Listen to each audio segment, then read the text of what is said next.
The First Amendment Clarity Award recognizes a journalist who goes to extraordinary lengths to provide meaning and context to complicated news stories or issues of great public importance. Sarah Koenig is the host and co-creator of the award-winning podcast Serial, now heading into its 4th season. Launched in 2014, Serial was honored with a Peabody Award in 2015, noting that it took podcasting into the cultural mainstream. It has been downloaded more than 420 million times, making it the most listened to podcast in the history of the form. In 2015, Koenig was named one of Time Magazine's 100 most influential people. Due in large part to Serial's in-depth inaugural podcast, U.S. prosecutors dropped all charges against a Baltimore man who was incarcerated for 23 years and whose case garnered worldwide attention through the hit true crime series. Recently purchased by the New York Times company, Serial and Koenig show no signs of slowing down, with a full roster of timely and essential stories that have yet to be told. The radio show is driven by experimentation, she says, which gives her the freedom to explore non-traditional stories and formats. With Serial, there was no formula. We just wanted to create something that felt alive. Please join me in congratulating the 2023 First Amendment Clarity Award winner, Sarah Koenig.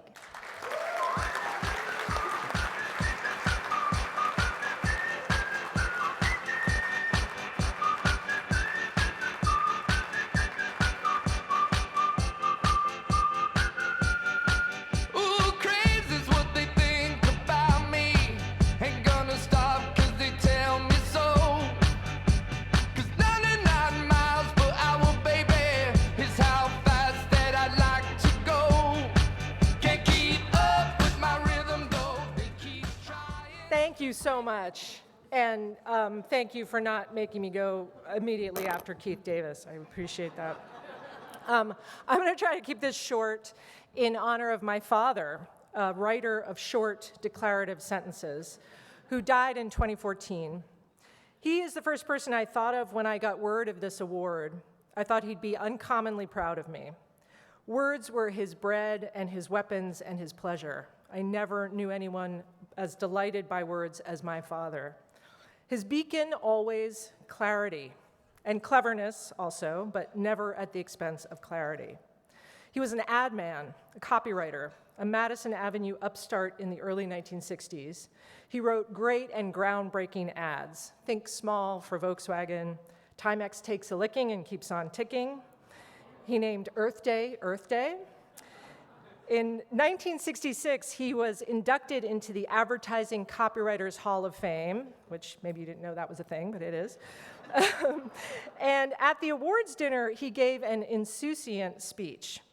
He issued a challenge to the very judges and colleagues celebrating him that night. Instead of fawning over ads that are literate and charming and beautifully designed, he said, "Why don't you give awards to ads that actually sell products?" I am not advocating ugly, strident, illiterate ads, he said. I don't like puffery and I don't like deceit. I don't like advertising that seeks the lowest common denominator, because that can be common indeed. There's another way to sell, he told them. Reading my dad's speech the other day, I found it disconcertingly relevant to the work that I do. You just have to swap out the word advertisements for stories or journalism. Quote, "Ponder the success of advertisements you may despise, not so that you can emulate them, but so you can do better. What characterizes them? A vicious vitality, an inescapable devotion to idea."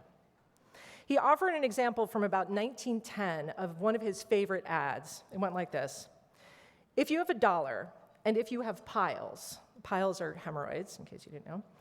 "If you have $1 and if you have piles, send me your $1 and I'll get rid of your piles. Or keep your $1 and keep your piles." There's a rumor going around, he said, that advertising is an art form. The brute fact is that advertising is not an art form, though it uses forms of art. When design dominates ideas, you commit a crime against our craft. When you have a good idea, insist on it. Don't let anyone muck it around. He was saying the idea and the clarity of the idea, that's the beauty. He told the audience that at his agency, quote, "We don't think we have the right to bore people. Tell the truth, make it interesting. If I leave you with any message," he said, "it's this: the simpler, the better, till form and content are one and the same." Years ago, I would have been embarrassed to compare my work to advertising, but now I don't care.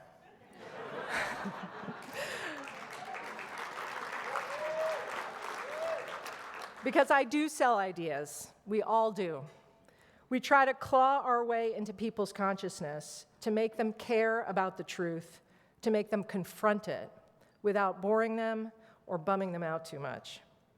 We all hope this exercise leads to social progress. Mostly it doesn't. Sometimes it does. The thing that I fear most in our country is the death of certain principles, ordinary principles: honesty, fairness, tolerance, equality. When I was young, I thought they were solids, like columns of stone at the Lincoln Memorial. Now I know how ephemeral these principles are, more like holograms that only exist insofar as we're able to imagine them and sustain them and explain them with clarity. The current state of public discourse means we'll have to gate crash our basest, most pugilistic tendencies in order to get our message across, that ordinary principles are a matter of life and death for all of us. It seems to me my dad's advice is on the money. Tell the truth, make it interesting, the simpler the better. And if I leave you with any message tonight, it's this: grab your First Amendment and get out there and sell, sell, sell. Thank you very much.